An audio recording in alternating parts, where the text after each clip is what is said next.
লক্ষ্মীপুরে নেহেরুর মূর্তি ভেঙে নেওয়া নিয়ে করিমগঞ্জ কংগ্রেসের বিক্ষোভ।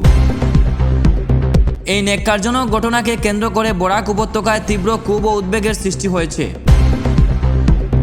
পরে সাংবাদিকদের মুখোমুখি হয়ে প্রতিক্রিয়া ব্যক্ত করেন জেলা কংগ্রেস সভাপতি তাপস পুরকাস্ত। আপনারা জানেন, কাছাড় জেলার লক্ষ্মীপুরে আমাদের স্বাধীন ভারতের প্রথম প্রধানমন্ত্রী, স্বাধীনতা সংগ্রামী, আধুনিক ভারতের রূপকার, বিভিন্ন গ্রন্থ তিনি লিখেছেন। ওনার পণ্ডিত জওহরলাল নেহেরুজির মূর্তি বসানো ছিল। সেই মূর্তিটিকে বুলডোজার দিয়ে ভেঙে ফেলা হয়েছে। আমরা যখন জানতে পারলাম, সাথে সাথে আমরা প্রতিবাদ সাব্যস্ত করেছি।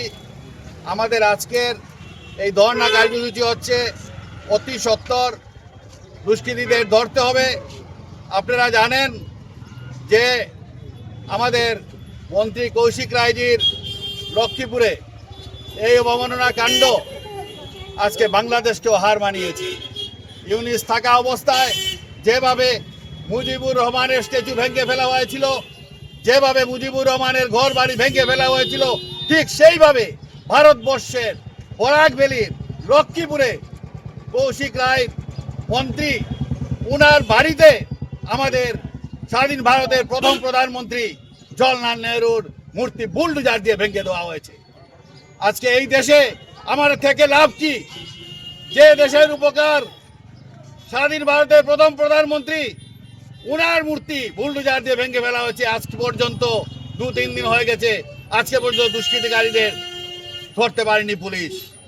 আজকে কেন সেটা? যার জন্য নেহরুজি 70 বছর আগে বলেছিলেন যে কোনো এক গাওয়ার ভারতের মস্তদে বসবে এবং ভারতকে ছারখার করে দেবে, ধর্মের নামে বিভক্ত করবে, জাতির নামে বিভক্ত করবে। আজকে সেটা প্রমাণ আমরা পাচ্ছি। তাই বন্ধুগণ, আমরা ভারতীয় জাতীয় কংগ্রেস, আমরা আমাদের আন্দোলন যতদিন পর্যন্ত দুষ্কৃতিকারীদের ধরা হচ্ছে না, ততদিন পর্যন্ত আমাদের আন্দোলন আমরা চালিয়ে যাব। আসাম প্রদেশ কংগ্রেস কমিটির সভাপতি গৌরব গগৈ মহাশয়ের নির্দেশে সমগ্র আসামের প্রতিটি জেলায় এভাবে ধর্ণা কার্যসূচি হবে। আজকে নেহরুর ভেঙেছে, অন্যদিন অন্য কিছু ভাঙবে, কিন্তু আমরা কংগ্রেস ঘরে বসে থাকবো না, আমরা প্রতিবাদ করব।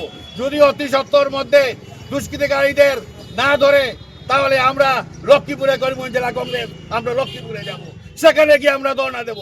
আজকে লক্ষ্মীপুরে মূর্তি